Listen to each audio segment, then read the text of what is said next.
कि युद्ध का खेती पर क्या प्रभाव होगा।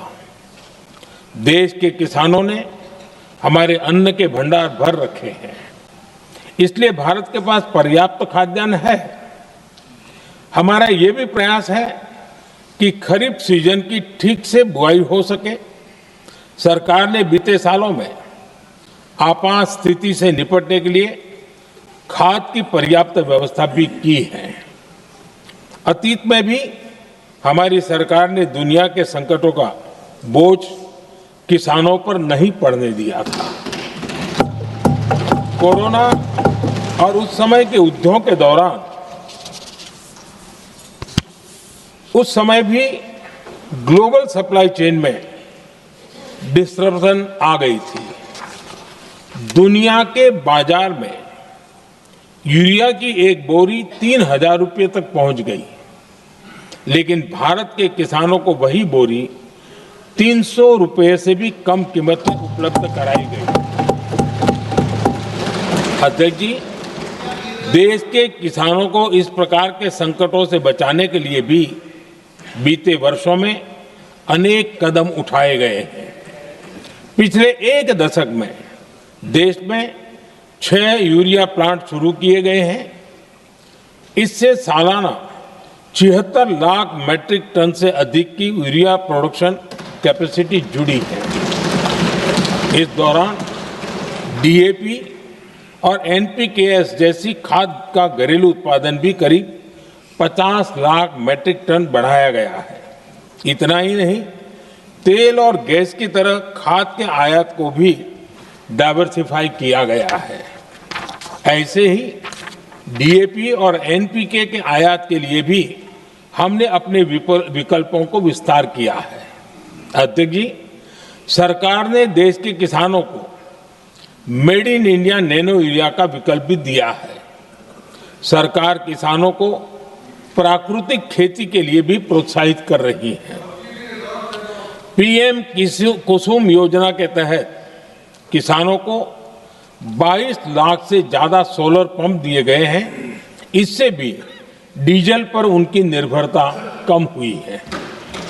मैं सदन के माध्यम से देश के किसानों को विश्वास दिलाता हूं कि सरकार किसानों की हर संभव मदद करती रहेगी। आदरणीय अध्यक्ष जी, युद्ध का एक बहुत बड़ा चैलेंज ये भी है कि भारत में गर्मी का मौसम शुरू हो रहा है। आने वाले समय में बढ़ती गर्मी के साथ बिजली की डिमांड बढ़ती जाएगी। फिलहाल देश के सभी पावर प्लांट्स के पर्याप्त कोल स्टॉक उपलब्ध है। भारत ने लगातार दूसरे साल 100 करोड़ टन कोयला उत्पादन करने का रिकॉर्ड बनाया है। पावर जनरेशन से लेकर पावर सप्लाई तक के हमारे सभी सिस्टम की निरंतर मॉनिटरिंग भी की जा रही है और सरकार की तैयारियां उसको रिन्यूएबल एनर्जी से भी मदद मिली है। बीते दशक में रिन्यूएबल एनर्जी की तरफ देश ने बड़े कदम उठाए हैं। युद्ध के बाद से ही हॉर्मुज स्ट्रेट में जहाजों का आना जाना बहुत चुनौतीपूर्ण हो गया है। बावजूद इसके हमारी सरकार का ये प्रयास रहा है कि पेट्रोल, डीजल और गैस की सप्लाई बहुत ज्यादा प्रभावित न हो। आज भारत के पास 53 लाख मीट्रिक टन से अधिक का स्ट्रेटेजिक पेट्रोलियम रिजर्व है और 65 लाख मीट्रिक टन से अधिक के रिजर्व की व्यवस्था पर देश काम कर रहा है।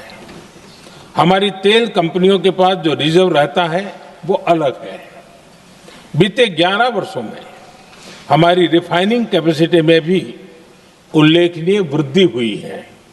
अध्यक्ष जी, सरकार अलग अलग देशों के सप्लायर्स के साथ भी लगातार संपर्क में है।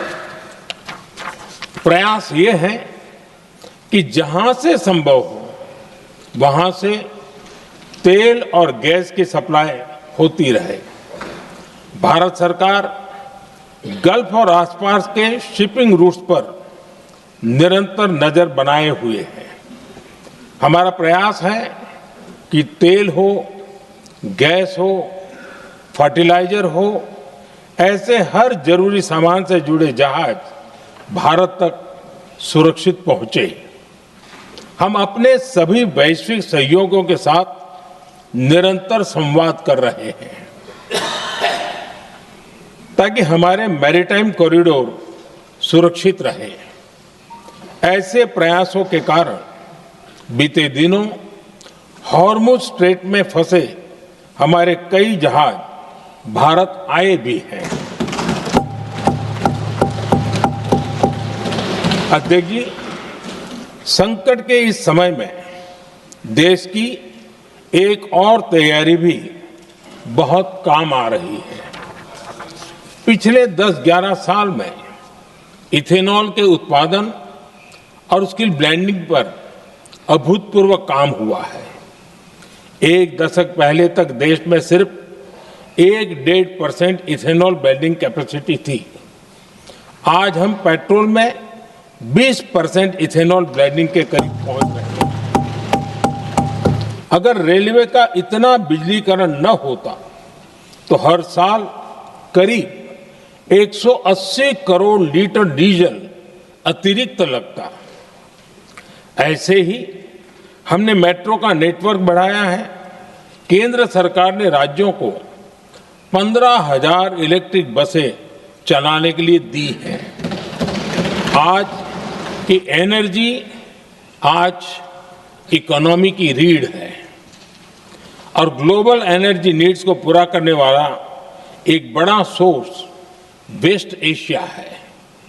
स्वाभाविक है कि दुनिया भर की अर्थव्यवस्था वर्तमान संकट से प्रभावित हो रही है और भारत पर इसका कम से कम दुष्प्रभाव हो, इसके लिए निरंतर प्रयास किए जा रहे हैं। सरकार इसके शॉर्ट टर्म, मीडियम टर्म और लॉन्ग टर्म ऐसे हर असर के लिए एक रणनीति के साथ काम कर रही है। आज भारत की इकोनॉमी के फंडामेंटल्स मजबूत है। इससे भी देश को बहुत मदद मिली है। हम हर सेक्टर के स्टेक होल्डर्स के साथ चर्चा कर रहे हैं। जहां भी जरूरत है उस सेक्टर को आवश्यक सपोर्ट दिया जा रहा है। भारत सरकार ने एक इंटर मिनिस्ट्रियल ग्रुप भी बनाया है। ये ग्रुप हर रोज मिलता है और हमारे इंपोर्ट एक्सपोर्ट में आने वाली हर दिक्कत का आकलन करता है और ये ग्रुप आवश्यक समाधान पर भी निरंतर काम करता है। मुझे पूरा भरोसा है कि सरकार और इंडस्ट्री के साझा प्रयासों से हम परिस्थितियों का बेहतर सामना कर पाएंगे।